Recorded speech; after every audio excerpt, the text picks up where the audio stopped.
Welcome to Below the Line, where we talk about working in Hollywood from the crew perspective. My name is Skid. I'm a former assistant director and your host. Today, we're talking about Framing Britney Spears, the investigative documentary released as the sixth episode of the series The New York Times Presents. The episode aired on FX back in February, is currently streaming on Hulu, and can additionally be watched for free by New York Times subscribers. The film explores the conservatorship that Britney Spears has been living under since 2008. Specifically within the larger context of her career and celebrity. The film was nominated for 2 Emmys, Outstanding Documentary or Nonfiction Special, and Outstanding Picture Editing for a Nonfiction Program. My guests today are the editors of the film. First, Geoff O'Brien. Geoff, you've been working as a film editor since 2000, and in addition to editing Framing Britney Spears, you're the supervising editor for the New York Times Presents. Welcome to Below the Line. Thanks. Good to be here. Geoff, glad you're here as well. Also joining us is Pierre Takal. Pierre, you've been a film editor since the late 90s, and you're credited with editing 4 of the 7 episodes that have aired as part of the New York Times Presents. Glad you could join us. Thank you. Good to be here. Gentlemen, before we start, let me warn our listeners, our discussion today will contain spoilers for the film. But let's start by providing some context for the documentary series itself.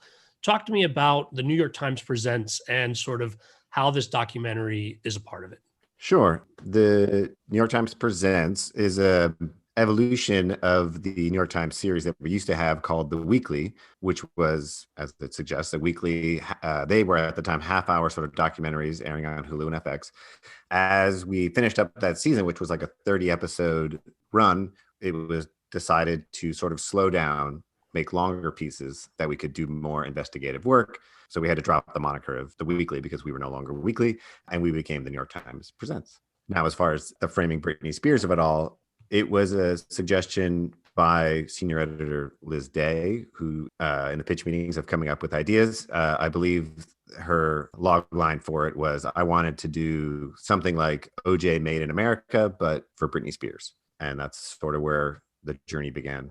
Liz Day is a senior editor at the New York Times, so it's coming from the investigative side, not an editor in terms of the work that you guys are doing or as far as pulling it together.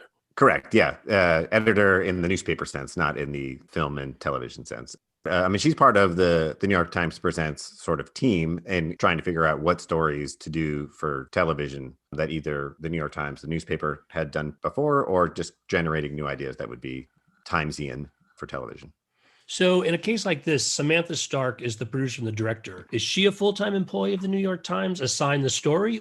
So there are staff, we had staff producers and staff directors on hand. And in the beginning of the season, when people are trying to figure out what stories we're going to do, the directors on hand go, oh, I would like to do that story. Ooh, that one sounds good for me. And then it's sort of just matching up and seeing what works. And so she's full-time staff to the New York Times Presents. I believe she did come from the New York Times prior to that. I actually not too familiar with her backstory, but yeah, so she was there in the room and definitely rose her hand and said, I want to be part of that story.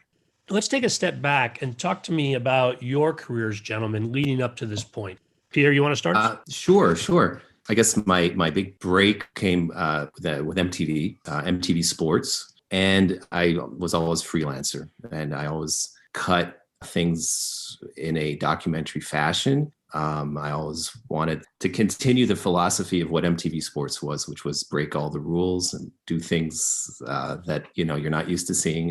And I think that's never stopped, although it's matured a little bit. And so I've kind of stumbled through, and I mean that in a positive sense, where based on the work I've done, opportunities presented itself. Met Ken and Banks originally at MTV. These are the partners who started Left Right. That's the production company that does New York Times Presents. And I kept in touch with Ken and Banks throughout the years. And so I did a lot of work in reality TV, then did some features, worked many years with the director Morgan Spurlock, really sharpened my skills and found that I could also score at the same time as cutting. Any opportunity I have to do both simultaneously, that's sort of what I gravitate towards. And Ken basically always had me on speed dial. And so when this project came along, he was basically contacting me and it sounded great. And I could have a lot of creative input. That's why I'm here. Geoff, how about you, your background and leading up to this project? Well, when I first moved to New York, one of the first jobs I could find actually editing was in like industrials, like corporate insurance type videos. And I was just sort of like the in-house person that would cut all the sort of quarterly meetings and all these sort of boring videos. But what I found out quickly doing that was sort of like that was the job that a lot of directors and producers would sort of do in between their television gigs. And so then I got to meet all of these people that would sort of float in and float out. When I finally, had built up my skills enough to finally just break out of that, I had already had all these contacts. I think my first big break for me was like E! News. I used to cut the old Howard Stern E! show. And so then I did a lot of E! News, and then that went to like VH1 and all those sort of like fashion closets and going into makeovers and all that kind of stuff. And then at the time, Left Right was doing a lot of those sort of things, and they became one of my regular go-to places. But then as the content that they made sort of evolved, I sort of evolved with it, and I would do some of their more different projects that were sort of breaking outside of that, out of that realm. Also, I kind of did my own documentaries on the side, and then eventually things aligned, and Left Right started making sort of those documentary programming where I was there and ready to go. So for a project like this, at what point do the editors get involved in the specific film? It really depends. And I think that's what makes this series really unique, is that every story is completely different in how it's obtained. And there's a certain flexibility. It's great in when we are able to be involved before, but I would say it's the attempt to make a documentary that ordinarily would have taken maybe a year, 2 years to follow a person, to have let a story evolve. In this case, you're reporting often on developing events, things that are actually happening in real time. So sometimes the story comes half obtained, and that we still need to get further interviews and things to complete the story as we go. Right. I mean, sometimes they start the process and they bring us in and start cutting to see where the story is going. Or I'm actually thinking about another project that we had done where the reporting, we were following this music artist, Dominic Pike, and the reporter and the producer director like followed him around for like a year before we actually went into the edit room. So at that one, we almost had everything we needed. Whereas this one was for Britney Spears was slightly different, where we were almost shooting and editing concurrently. I would surmise that a story like this has some sort of storyline. You know what you're trying to tell. Do the interviews open up new areas, or are you structuring it after seeing the interviews? Like any documentary storytelling, especially when the shooting is only halfway done, you don't quite know how the ending is going to go. But for sure, Sam Stark had written out an outline of sort of like how she viewed the story and what she was trying to convey and what she sort of, assumed and how she thought that people would react to the questions that she was asking. So she kind of had a general idea, but of course, not everyone gave the answer that you're expecting. And so the story goes in different places. And then when you start the process, you sort of know, or what you think sort of also as far as the archival goes, what those moments are that you want to build the story upon. But then you find a piece of archival that you didn't know existed, or you see a part of an archival that you thought you knew that you see it differently now. And so it all changes because as you go, you learn more. And also the process of finding a story and how to tell a story is constantly changing. And there are great discussions that take place where opposing points of view actually generate certain answers that you sometimes have to rearrange things. Sometimes you put the end at the beginning and the beginning at the end. You're always reinventing yourself. And I think that's one of the challenges that I enjoy as an editor is to have to rethink about the same material. It can be frustrating. You know that you've tried a lot of things that haven't worked, and that's good. Because then when you try the one thing that does work, you do feel confident. And so when we're building a story and suddenly we need to recut a scene because it's now going to be in the end of the film instead of the beginning, it's a great exercise. It's a wonderful sort of mental journey. And then with the interviews, there are different kinds of interviews. There are interviews where, Sam Stark and Liz Day have obtained, people who want to talk about the story. But then there are also the storytellers. They sort of come in at the end, where when you want somebody to help you sort of through the story and sort of stitch everything together, that's where the journalists and where maybe Liz Day's role is really helpful, because she can help as the story evolves, tie all the pieces together.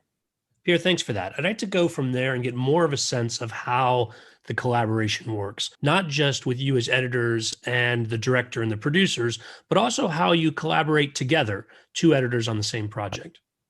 The first challenge of this collaboration was that it was cut at home.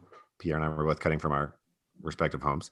And so, normally, I mean, I've cut many projects with another editor, but you're usually just next door or down the hall, and it's easy to just sort of pop back and forth and speak. So that was our first challenge, was just cutting from home. And I mean, essentially, Pierre and I split the film in half. I guess that's the first thing we need to sort of just establish. I mean, it's not like a directly in half. I did the front, he did the back, but we definitely had like parts of the story that we were in charge of. But as things shift around and you want to move out, because you want to move sort of thematic ideas around, you just had to make sure that we weren't either doubling up or like, we already kind of did that story point over here, just to make sure we're not saying it twice or three times. So we would watch each other's cuts, just to make sure that things flowed, or even as like act breaks changed, to make sure that the flow made sense. In a very logistical sort of talk, it was a lot of Google Meets and, FaceTimes or whatever, conference calls. I mean, it helps that we had worked together on season 1, and Geoff and I were on since the beginning. Well, Geoff, you were even before me, but we basically started those first 2 episodes of one that was the weekly. So we have a good working relationship. Mm-hmm. But because we know the style of the series, and we both can take ownership of our own parts, we did sort of separate it in acts. And it was kind of random at first, right? We just like, okay, I'll take acts 3 and 4, and maybe you do 5. We weren't too organized, which was great, because it was really very organic how it all kind of happened. Yeah, in retrospect, I think it's beneficial, because it's sort of like we were like leapfrogging over each other. And so it's not like I only did the part of the movie that dealt with Britney's like younger life. I actually got to do some of before, the middle, and the after, and same with you. It's like I got a sense of the whole story, even though I was only working on like every other moment, every other act. It's also great because I totally trust Geoff, and I know the same as Geoff trusts me. And so there's never a moment where like, okay, Geoff's going to be working on your part because of this and this. Like, don't touch my stuff. It's never that. It's very much working in harmony. Even though we are working very much separately, it is harmonious. Yeah, I've never been one to be like, don't touch my stuff, because I know when I hit a roadblock or I hit a creative stumbling block, and if then Pierre, takes it for a day, if I was out or whatever, and I come back and it's like, oh, he nailed it. He saw the thing that I couldn't see. I love that. Turning our attention specifically to framing Britney Spears, I want to talk about some of the challenges you faced. And right out the gate, let's talk about the overwhelming amount of material that you have to choose from.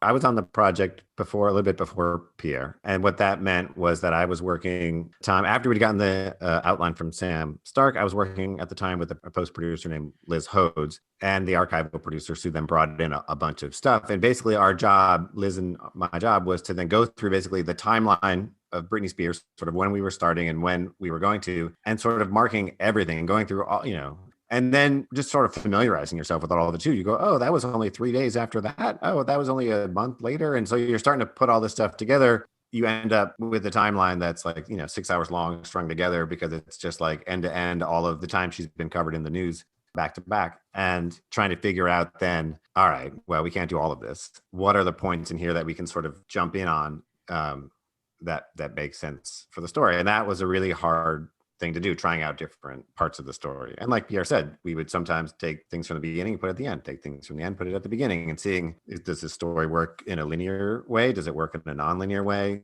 We were thinking about films like The Last Dance, the Michael Jordan thing, where they sort of went back and forth in time, or do we just go straight? And so it was just a long way of trying to figure out what that timeline was going to be and how we were going to tell it. I'm so thankful, Geoff, that you were the one to start it. Because oh my God. It's a familiar feeling of being overwhelmed, but just because it's familiar before each project, I know that feeling, and I still don't like it. And I get through it, and I know I'm going to get through it. And there's a comfort in knowing that you're going to get through it. But in this case, coming in with more than a skeleton. I mean, it was, the ideas were there. And then it's great. What I enjoy is being able to then sculpt it and make it into more of a story, and find the points that are most important and whittle away those that aren't. But you're right, it was an overwhelming amount of material. It wasn't because the only original footage we had was sort of the footage that they had shot. I mean, the interviews obviously, but then the footage they had shot outside the rallies was sort of that was the only original footage that we had. So we knew that it was going to be a lot of archival work telling the story. And so do I extrapolate correctly then that you have a storyline based on the archival footage and the interviews come in to fill it out and make it real and with the actual people involved, rather than the interviews are going first and building the story that then you're layering on top of? Yeah, I think that's mostly right. I think because we knew that, well, I mean, at the time we had requests out to Miss Spears and we hadn't heard anything back. And so we knew we weren't going to have herself telling the story. We knew that we needed to have her in archival telling her own story. So yeah, that's definitely where it started, was like, how can we get her in the film as much as possible, telling her own story? And then, yeah, and then the interviews, obviously with the people involved in and around those stories. And so they were then there to sort of supplement and fill in the gaps when needed. And then, like what Pierre was saying, then we sort of had that other layer of like sort of the storytellers and the people who were talking on theme and can sort of give you the cultural context of what else was happening around that time. And here's why this would be frowned upon now. One of the interesting challenges between season 1, the weekly, and season 2, New York Times Presents, was in season 1, the journalist was very present, and we could rely on almost the narration, the storytelling could be scripted, and the journalist would basically write their script and read. And in this case, the direction was very, very clear that they did not want that they wanted the material itself to be woven together without narration. And of course, the use of cards is necessary, or slates, we call them, with information on them, to help you then understand and position something to come or contextualize something you just saw. But it's really, really challenging and it's wonderful to be able to tell a story without narration. And that's even harder to do in this case. Following up on that, Pierre, when you're talking about the interviews being the narration, give me a sense of how much interview material is coming in. In this case, they were mostly about an hour, right, Geoff? Sometimes an hour plus an hour and a half. And we're cutting on Avid, and it's called Script Sync. So every interview, we can read it. You basically have the transcript of the interview, and you can select the line you want to include, and up pops the video at that point in the interview. So it's very helpful.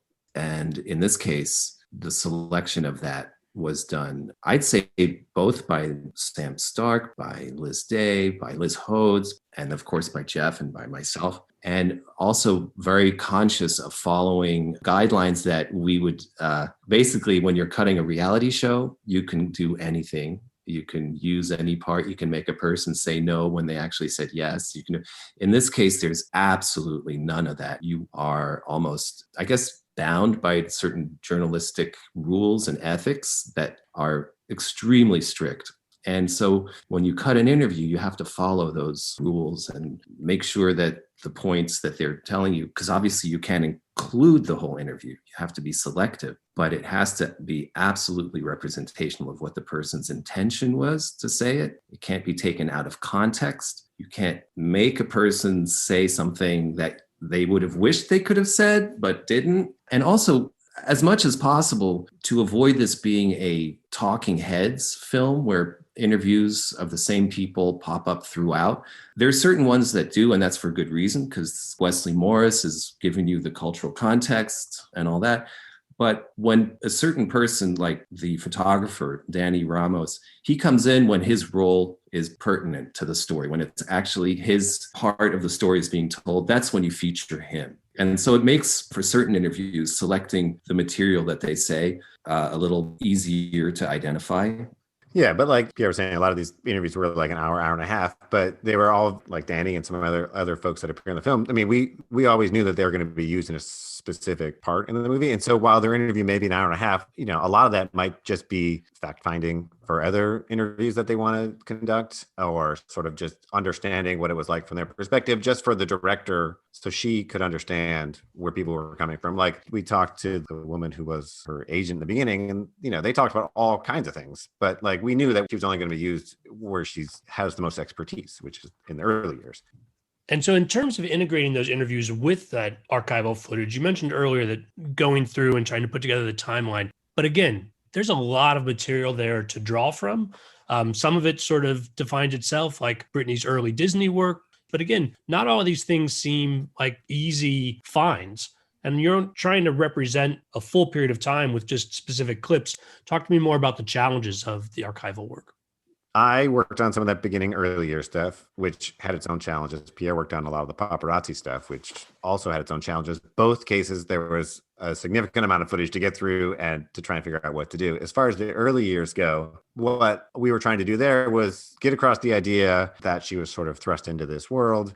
But we also didn't want to show archival pieces that everyone had seen or even dwell too long in those pieces that you'd already seen. Like everyone kind of knew that she did the Mickey Mouse Club. We needed to mention it so that we could say that when the show got canceled, that the family was in a tough spot and they needed money. And she wanted to do other things, but like, we didn't need to go through all the episodes, do a whole montage. So it was sort of like that. We wanted to make sure that the information was coming across and that we were showing maybe unexpected pieces of archival, not just the ones you've seen, or in the ones that you had seen, like the Star Search one, that we're making sure to include the Ed McMahon comments at the end, not just the parts of her singing.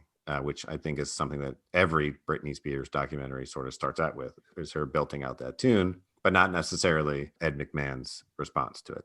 And then Pierre had his own challenges with the hundreds and hundreds of hours of the paparazzi footage. Geoff and I have our background in MTV and VH1. Definitely did not want to make it a behind the music, and it had the potential of being that because some of that archival material is so seductive. It's so amazing. And you're looking at it and you kind of want to sometimes let it play out. And I wrestled with that. And I think, Geoff, you're sometimes clear in terms of being more discerning. And I think it was very fortunate that I could work on the more paparazzi end of things. And that was more like really putting on a little bit more of a just building a mood and juxtaposing different things and using sort of the power of certain cuts to butt things together to help our story out. I would say the Family Feud clip, that was a tough one to cut down because obviously you had to cut it down. But then after cutting it down, you realize that even what's left is even more powerful. But I think, again, the idea of having them be short and not a behind the music was very, very much on our minds. Talking about the Family Feud footage, I was struck by how you have the clip of the game show, but then it's followed by this overlapping audio of the coverage of what was going on with Britney at the time, and then leads into a montage about the conservative program being set up for her. You're talking about not just finding the one thing, but how all of these different archival materials sort of integrate together. I think it happens in layers. And the first layer is really getting some kind of story down and getting it, just putting the ideas down. But then when you start layering things such as audio, and like in the part that Geoff cut, you see the late night hosts making fun and Britney jokes. And it seemed all of a sudden, like, okay, so when she's walking out of the, after getting her head shaved, they're making jokes about her as well there. You don't want to go back and use the same late night hosts on screen, but you can't not use that material. So that's when it becomes clear that you just have to work it in the audio. You know what they look like, just from the sound of the laugh track behind them. So you can use a lot of ways to go beyond what you're seeing to sort of tap into what a brain of a viewer can project. And so by multi-layering things, by layering audio, by building, it's a montage, but it's not a gratuitous montage to get through time. It's really just to show how sort of relentless this was. And that happens over time. That's something that really happens as we keep working on it. You generate more ideas, and working on it over time inspires new thoughts. And that's how those sections come together. There's an edit that Pierre made that I love where it's the guy Britton from Us Weekly who's talking about why they were acquiring such footage. And it's because like people just love to like live in these people's lovely, glorious lifestyle. They want to live through them. And then we cut to like the interior of the gas station bathroom and she's just surrounded by paparazzi. Like this is the glamorous lifestyle that people want to emulate. I don't know about that. No, I was also struck by that. That edit is a really powerful, yet understated sort of drawing the contrast between how the media treated her and what her actual life was. I want to ask some questions about other specific edits, but first, while we're still talking about material, talk to me about social media.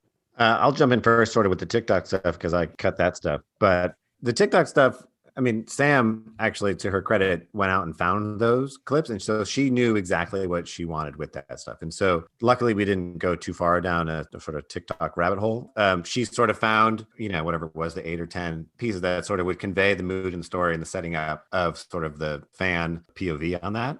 Now, the Instagram is a whole different story. We had a lot there cut that version several times. That was one of those things where I had cut a couple of versions, and then I was like, Pierre, you have to take this. Like, I'm out of ideas here. And then Pierre took it and then elevated it and took it again. The Instagram, I remember that it seemed fine to me. It seemed like, well, this is great. It was Thank you. No, it's true. It's like and I think it was that Sam had a very strong feeling that this was extremely important. And there was a sort of, do we have enough time to feature this? Can we just show one and just get through it? And I think Sam really wanted to make it a scene. And that's where using a different kind of mood and using maybe a little scoring, I don't know what it was, but just to be able to work with Sam on that and to make it so that she felt okay with it and that she felt actually really happy with it. Also, the two women who did Britney Graham, the podcast, they helped also very much contextualize it and root it in something that was actually not just we're showing B-roll of Instagrams over interview audio.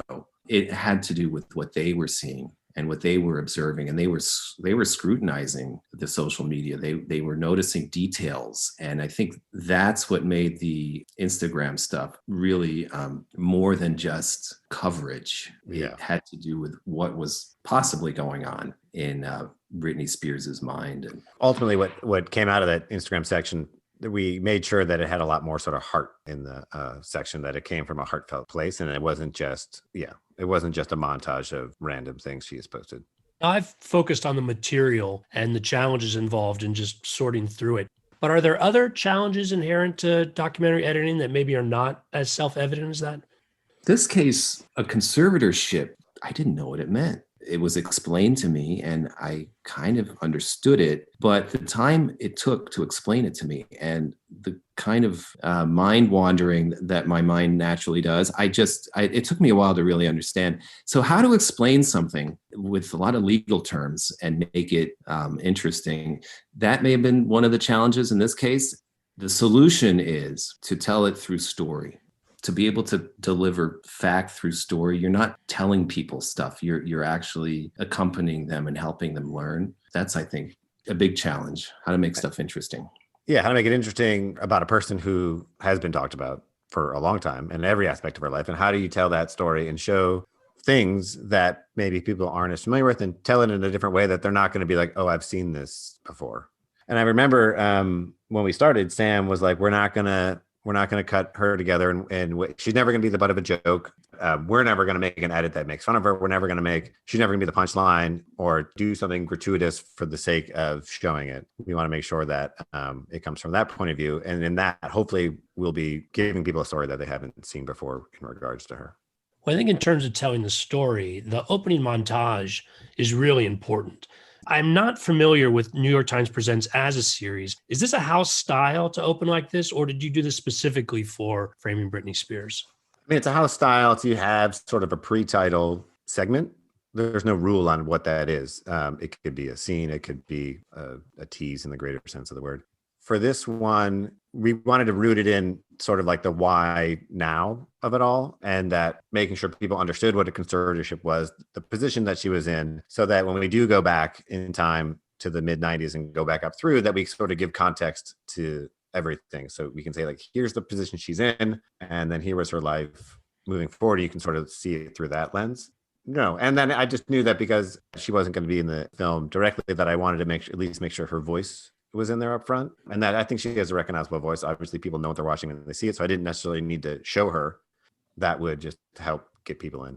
Now, when you talk about her voice, I did notice that there's an echo there. Is that something that you added for emphasis with her presentation, or is that from the source material? No, that I did add that echo effect in. It was the last bite sort of that I was using leading into the title of the film, and I just wanted to make sure that it landed into the title. We're dealing with archival, you're always dealing with imperfect sources, and so you have to clean it up as much as you can without overdoing anything unethical, I suppose. Well, I thought the opening montage worked really well, not just as an intro for the video, but also sort of as a bookend, since it allows us to start with the conservatorship and then go back in time and then come back around to, at the end of the film, dealing with the nitty gritty of it. congrats on that. I really thought it hooked me from the beginning. Let's talk some more about some other scenes that hopped out to me, and I'll ask about some, and then if there's others that you guys want to bring up, please just throw them in. The top of my list is when Sam Lutfi is introduced. I'm actually not quite sure how to describe him. Some sort of manager partner that comes in a troubled point of her life. But when he comes in, the video freezes and there's a spotlight on them. And then interview audio starts in underneath that. And I'm curious about the challenge of introducing him specifically. He was a challenge. That was one of my scenes. And a late ad too. Ad, yeah. It was based on a note that was like, we don't ever have Sam Lutfi clearly visible, and there's not that shot of him where he's clearly identifiable. So it was a technique that was a lot more subtle in the rough cut stage, that was not necessarily designed as a spotlight, but the freeze and the sort of slightly darkening of the frame was supposed to draw your eye to him. As long as you start the audio underneath where your eye is focusing, you then make the connection. And it was really as simple as that. It was not meant to be art. It was really for clarity. Sorry. I thought it worked. Another moment that really worked for me in the film is when there's the Michael Moore clip from Larry King. And I can just imagine finding that and then high-fiving yourselves that like, this is going to be perfect. Or you guys give me a little bit of context around that edit. Yeah, I'm trying to remember because that clip was always there from the very beginning. And I don't know who found it, but that was one that definitely like sort of moved around a little bit and varying lengths too of how long to keep it. But it was definitely one that was always in play. And yeah, exactly. There was a bit of a high five moment. Like, this is pretty incredible. And like you said, Geoff, it was floating around. It had to find its place because it was too good. And wherever we put it, it just didn't fit. And it's amazing how at the end of such a project, so many decisions, so many thoughts and reactions ultimately lead you to the solution. And it found its own place. I got to say, just by trying it in so many different places, it found the right place where it just seemed like this is the only place it can go. There's a couple of places where you have interviews with folks who are also key parts of the story. You mentioned Danny Ramos, the photographer earlier, the paparazzi, and how he features prominently in both the history and then is able to tell the interview in the current time. And also lawyer Adam Streisand. You've got footage of him from the courthouse in the day, and also he's given a current interview. Talk to me about merging the past with the present in those ways. Well, those two were actually also my scenes. With Adam Streisand, it just seemed like that's the material we have to work with. And it is relevant to what he's saying. And it just naturally seems to fit in terms of, that was him leaving court. That was that day. And so it didn't seem like really there could be any other way to use that footage. With Danny, such a sincere and honest guy, he had footage. So his footage was just relevant to his story and his storyline and how he basically described the moment, what led up to her shaving her head. He had the footage of that. And that's what just basically was actually one of the less challenging scenes, because you knew where to put it based on how he told his story, which he told really well, I thought. It made you realize how, at the time, I don't think anybody really thought about what they were doing. And that's pretty clear in terms of how he tells his story. He didn't mean any harm, clearly, and looks at it now differently. There's another interesting interview that struck me as a challenge in the editing, and that's for Vivian Thoreen, who was part of the team representing Britney's father, was not apparently in the time she interviewed with you, but then there's a placard that explains that she goes back to the team before the documentary is completed. I'd like to hear more about your challenges in dealing with her interview. It really was about trying to make her as clear as possible. She was very clear in her interview that she wanted to talk about what conservatorships are, not the specific one in this case. The hypotheticals. She spoke a lot in hypotheticals. That's exactly. And so she's really there to explain what it is. But she comes in at the point in the story where you kind of want to know what a conservatorship is. We only dealt with the words that she said, and that we had, like, it was literally, I believe, the next day after we shot her that she then rejoined the other team. But, we still had her interview, but we're also very careful. I mean, yeah, our biggest job with Vivian was just making sure that he was understandable and that it wasn't too much into the legalese. Geoff, continue from there, though. If I've pitched a couple at Pierre just randomly in the scenes I selected, what edits strike you as particularly memorable in watching again, or were specific challenges when you were putting it together? Working around like the Justin Timberlake era of it all was like another spot where that seemed to be a very heavily covered part of her life and that everyone seemed to know. And so trying to figure out ways to tell the story in a way that was succinct and that we got to the story between the story, not just the fact that they dated and that they broke up, but that's when she was getting questioned about her virginity and all that kind of stuff. And just making sure that we could carefully craft the story succinctly and sort of tell you the context around that relationship and what else was happening. The Monica Lewinsky and people talking about sex for the first time and how the media covered her, and really leaning into that and not so much about the music videos that Justin Timberlake put out that did whatever. And so because that story has been told 100 times. And so we are trying to just give enough to give context, but not really focus on it too much. I think, Geoff, what you did so well was make that shift. Starts off by what could potentially be a behind the music. And then there's that sudden shift to, basically it's about being a woman and how you're being treated because you're a woman. It's so strong when you make that shift. And then the film takes a whole other direction.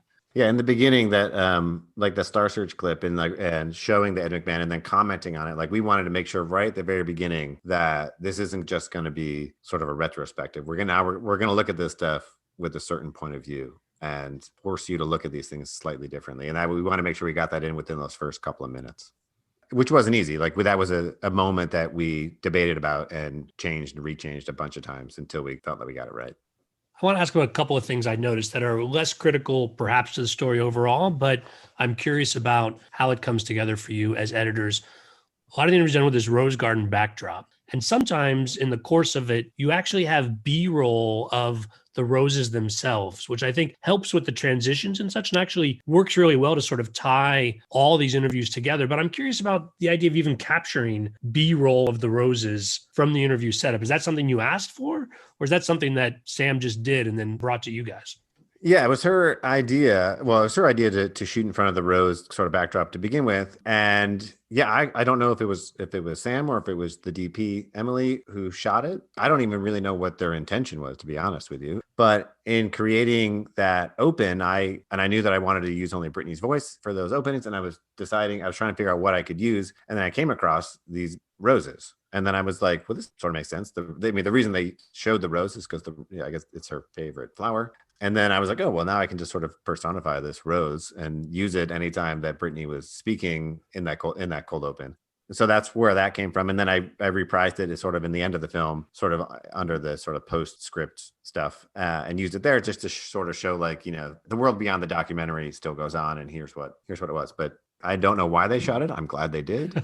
I had never asked for it, but it was there. And so also in a world where I knew we didn't have that much original footage in the documentary, I wanted to make sure we used as much of it as possible. Geoff, I hadn't thought about it till right now when you explained it, but I feel in retrospect that affiliating her voice with the roses up front gives her a presence through all of the interviews that, even though it's subtle and again in a way that I didn't notice at the time, but the decision to put most of the interviews in front of this same backdrop creates a continuity there and a presence for Britney that I think really serves the video overall.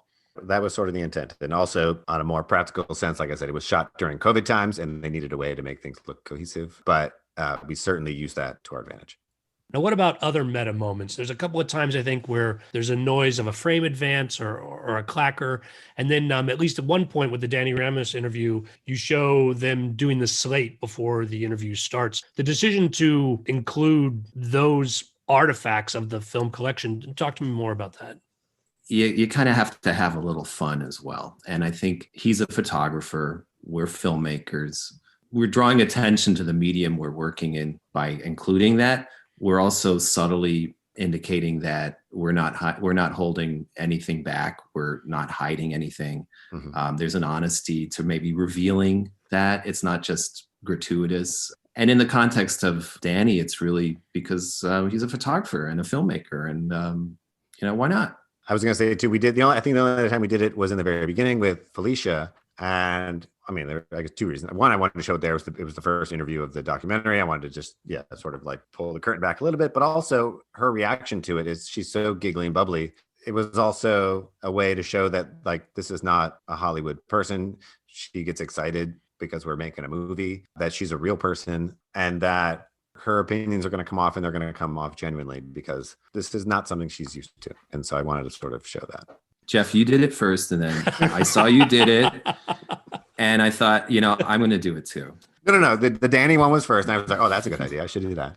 One other scene I want to ask about, and I feel like it's outside of your control as editors, but in the Matt Lauer interview, he's not wearing any socks.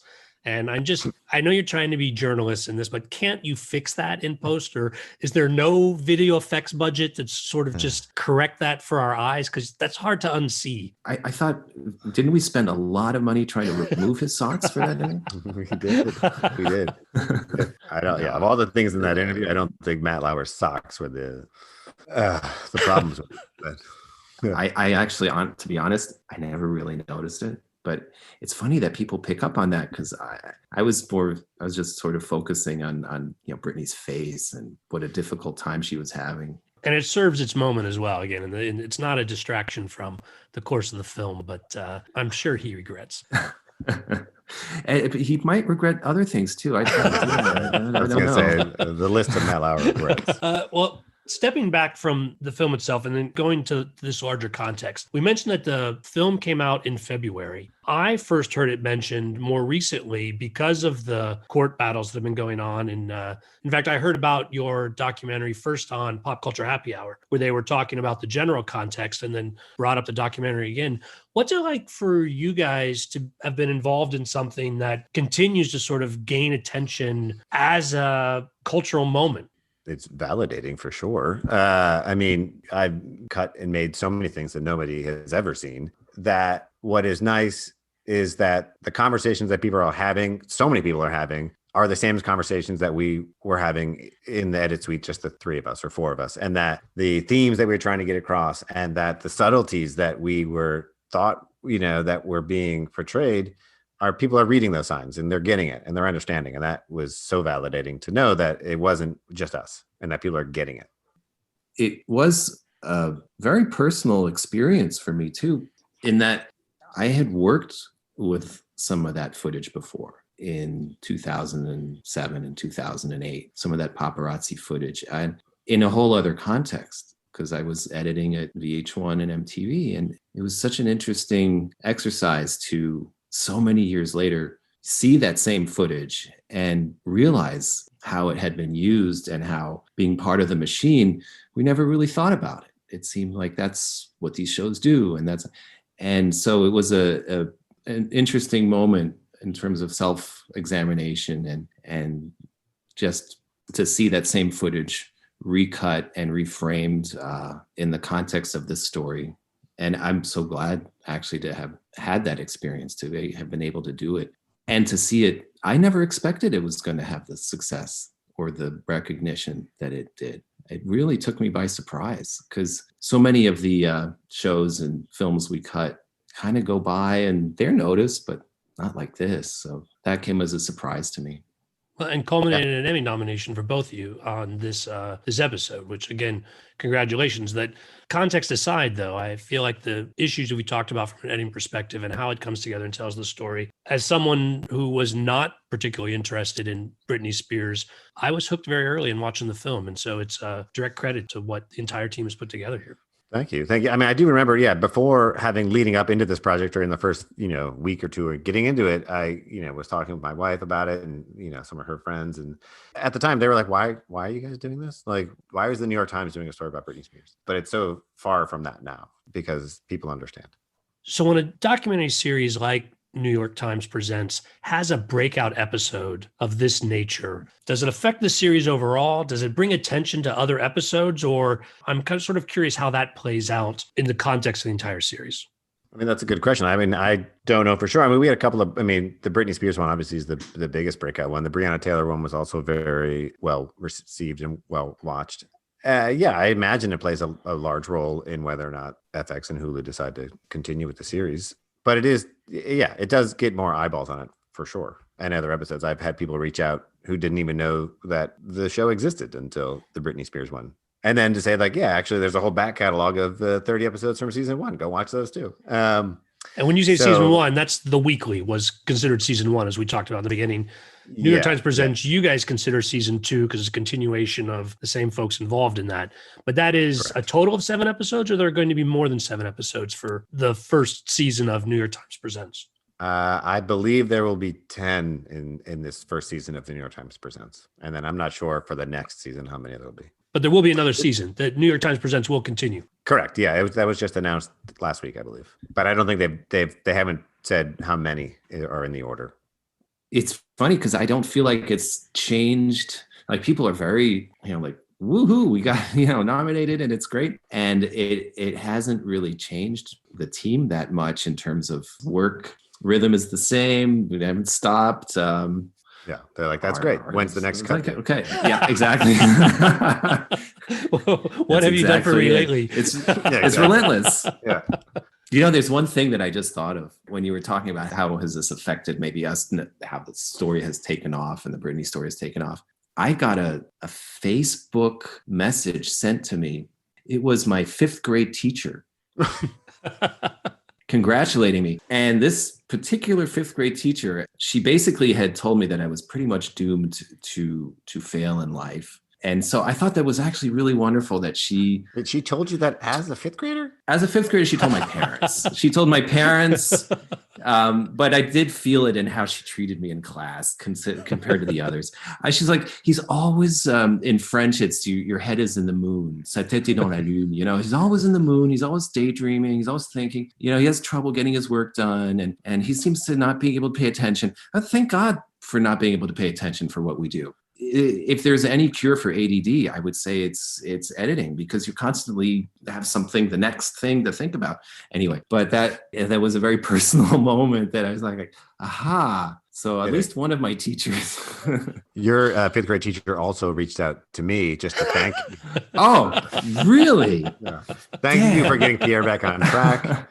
I really appreciate it. Yeah. It took a long time. Yeah. Well, I suspect that the Britney story is not entirely done. And so the documentary will continue to get some attention going forward. In the meantime as well, good luck with the Emmys. And congrats to both of you. Thanks for being here today. This is a lot of fun. Thanks. It was great. Thank you. Thank you so much. That's our show. Thanks for listening. If you're new to the podcast, I hope you'll check out some other episodes. It's easy to peruse the entire catalog at the website belowtheline.biz. That's B-I-Z. All episodes of the podcast are also now on IMDb, so it's easy to cross-reference the film credits of my guests. Please subscribe wherever you get your podcasts, and rate us if you like what you hear. If you've got questions or comments, you can send email to skid, S-K-I-D, at belowtheline.biz. If you're on Facebook, you can find photos and other behind-the-scenes materials at Podcast Below the Line.